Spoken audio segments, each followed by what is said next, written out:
Hey everybody, Shiv here. Alright, so Battlefleet Gothic is coming out in about 12 hours or so. And we've already seen a lot of YouTubers and Twitch guys, starting to do some stuff about this game. And I've been watching some of it and noticing that they're making some pretty common mistakes, or maybe they're not understanding all the little things out there. So I decided to do a series of primers for this game to kind of get you to better understand some of the basic concepts of it, so you'll be a better player. Simple as that. Alright, so the first thing we're going to want to do is talk about the most important feature of this game, and that is the tactical cogitator. Now, pardon me as I bring up my keyboard. Alright, so here's your keyboard, right? Tactical cogitator is this big key, the space bar. This will be your best friend. In skirmish and campaign mode, it's pretty much unlimited. So, yeah, best friend, guys. Seriously, best friend. Yes, I know my keyboard's very Kappa Pride. Deal with it. Alright, so that's going to be your best friend because it allows you to do a lot of things, from getting orders to every one of your ships, special orders, and or turning them, using them to avoid certain hazards, plasma bombs, stasis bombs, all that other fun stuff, okay? So tactical cogitator is going to be your best friend. Alright, now the rest of this little primer is going to focus on autocasting, positioning, and celestial phenomenons, and how to basically work around those. So, but first, let's talk about here. Here we have your fleet selection, where you set what you want and all that. Now, there's three primary things you really need to focus on here. What you're fighting against, orcs, alright, your point cost, okay, and what type of mission it is. Okay, so orcs. What do we know about orcs? They're not overly fast unless they hit the big red button. True. Up close and personal, they love to basically ram things, and their gunnery has a really high rate of fire. Their accuracy at range is pretty crap. Okay, that tells us quite a bit. That'll determine how we should be playing against them, mostly kiting and keeping them at range. And when they do try to go for the charge, use tactical cogitator and things like micro warp jump to get the hell out of its ramming. Basic principle here. Okay. It also kind of gives us a little bit of an idea of where we should focus, trying to take out certain components on a ship. In the case of orcs, it goes shields, engines, everything else. Though, ironically enough, that's pretty much what it is on every ship. Aim for the shield generators. Once that goes down, then go for engines. The only difference on this would be the Eldar, to where it shields, and then it really doesn't matter because once their hollow fields are gone, they pretty much fold under anyway. Alright, so we have 600 points. That's a very limited amount. We're in an assassination, which means they're going to be going after one ship and gunning for it heavily. Now, because we're chaos, we have a little bit of a speed advantage here, so we're going to want to maximize that. Taking our battleship, that's a bad idea. That's a really bad idea. So what we're going to do is we're going to take our battlecruiser. This is going to be our primary. We're going to take another battlecruiser. We're going to take a carnage cruiser here. And we're going to follow it up by this little light cruiser. That leaves us 28 points, which we really can't do anything with, so that's basically bonus points. Alright? So we get to bring 4 ships to this match. He's probably going to bring a lot more. I'm just going to tell you this right now. Alright, now all of our ships minus the light cruiser have micro warp jump, so this is going to really help in certain strategies of keep away. Alright, very, very important. Alright, so let's get into the match. Let's see what our field is going to look like. Yes, all my ships have the Mark of Nurgle. Yes, I know, it no longer stacks. I know. Those fun times of watching orc players cry is over. The only time Chaos could ever go like toe-to-toe in a full-out brawl was with the Mark of Nurgle, and then they nerfed the shit out of it. Alright, so here we are on the deployment screen.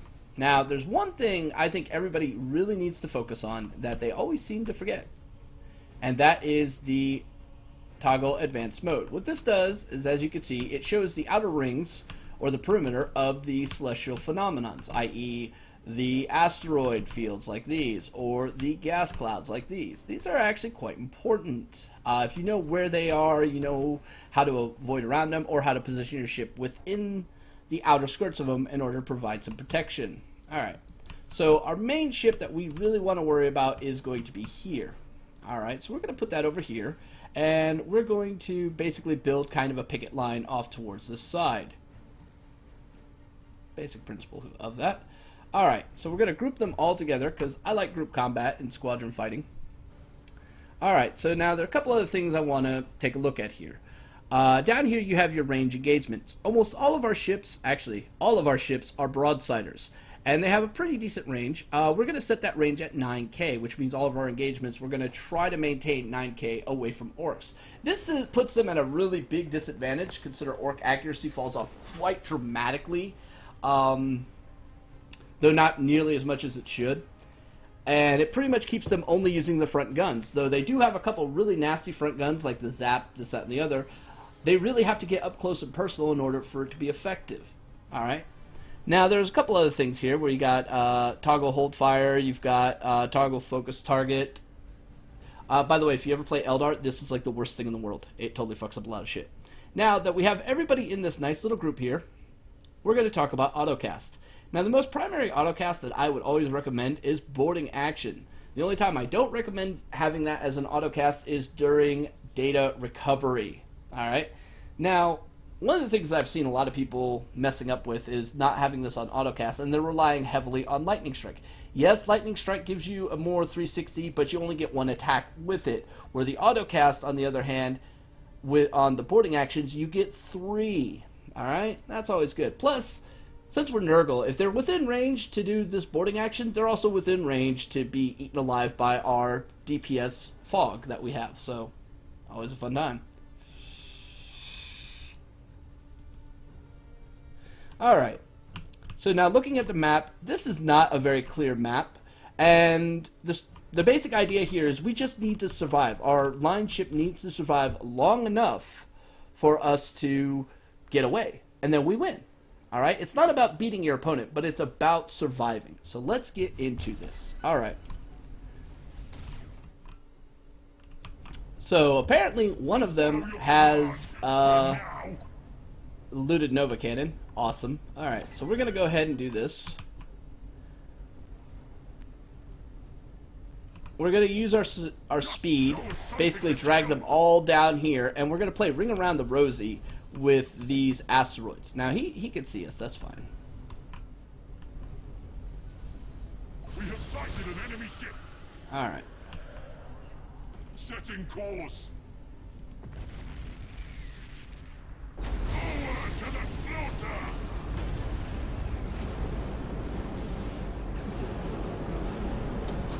Cruising speed set! And that escort is toast. We have sighted an enemy ship! Tactical cogitators engaged! And we're going to drop some bombs. Basically say, hi, how you doing? Ready internally. Cruising speed set.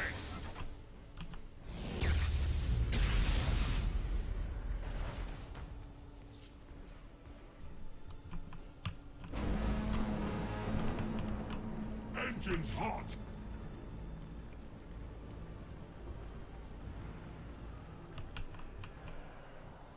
Tremble, for chaos comes.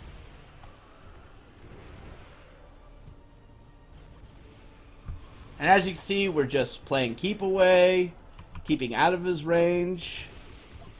Now, Tactical cogitators engaged. let's go ahead and focus on that. Let's get them.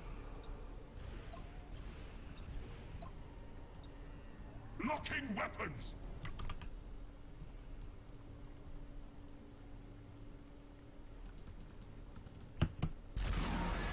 Set engines to full ahead.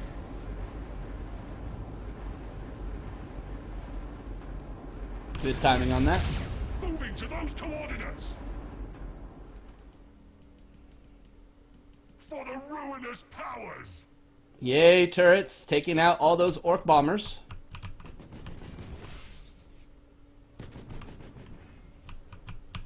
Alright. And we only need to last another 46 seconds. We are unstoppable. Alright.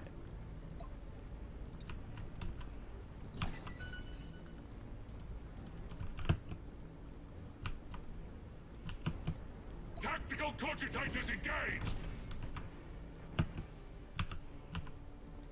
For the dark gods!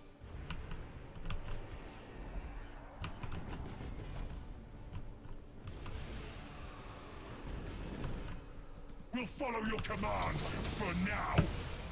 Alright, so what we're going to do here is, because I know he's setting up for the charge, is we're just going to reposition. Command me!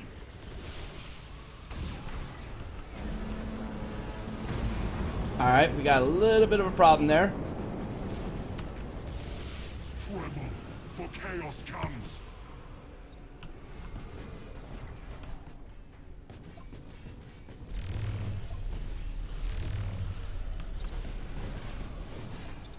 Just show us something to kill.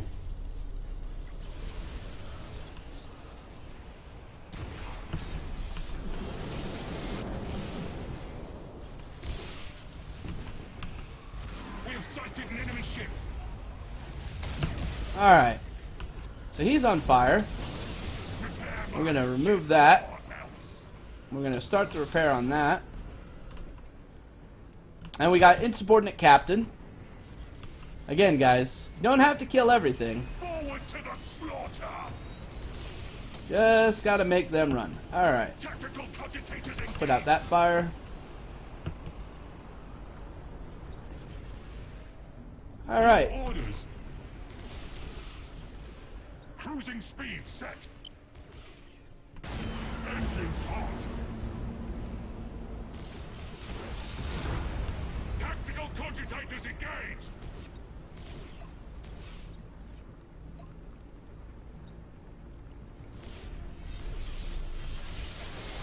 Ready eternally. Moving to those coordinates.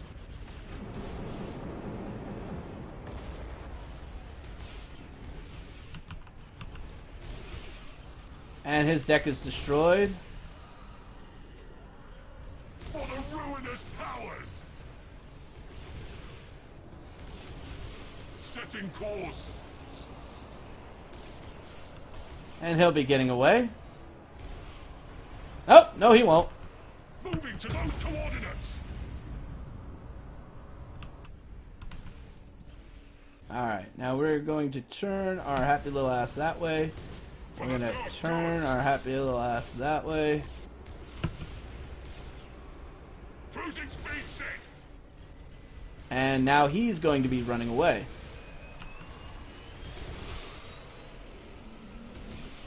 For the dark. Though I don't think he's going to really get... Oh, he did get away. Wow.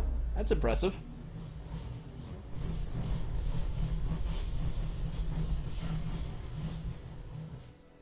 Alright. So, autocast, zone recognition, as well as enemy recognition. Alright? We used our superior speed as well as range abilities and the environment in order to win. We also didn't have to worry about, oh, is he in the range of my this so I could use it? No, because we had the autocast on. Now, the autocast can be used for more than just boarding actions. When you start playing the Eldar, you'll start to realize that pulsars plus autocast equals get wrecked. It's a little bit tricky to play with, but you can have a lot of fun with it. Not even kidding. So, yeah. Anyway, that's going to be all for this primer. So, let's just review really quickly. Spacebar is your best friend. Alright. Autocasting on boarding actions tends to pay out better dividends than just using the lightning strikes. Okay. And knowing your enemy, knowing what their fleet is mostly made of, as well as where to target, is always going to be a primary concern. Now, in the case of Chaos, targeting enemy ships is not the easiest of things in terms of subsystems, due to the fact that they generally don't have a high critical rate. But you can use lightning strikes to attack those areas, but as I stated before, the likelihood of actually hitting that with a lightning strike is greatly reduced, alright? I would much rather cause other system malfunctions more consistently than having a lesser chance at a prioritized strike. That's just me. That's how I see the strategies. All right, so yeah. But as I said, that's going to be all for this primer. In the next primer, we're going to be talking about stats, skills, and favors, as well as upgrades. So hopefully you guys will be joining me for that. Till next time, stay safe, have fun, and death to the false emperor. Peace.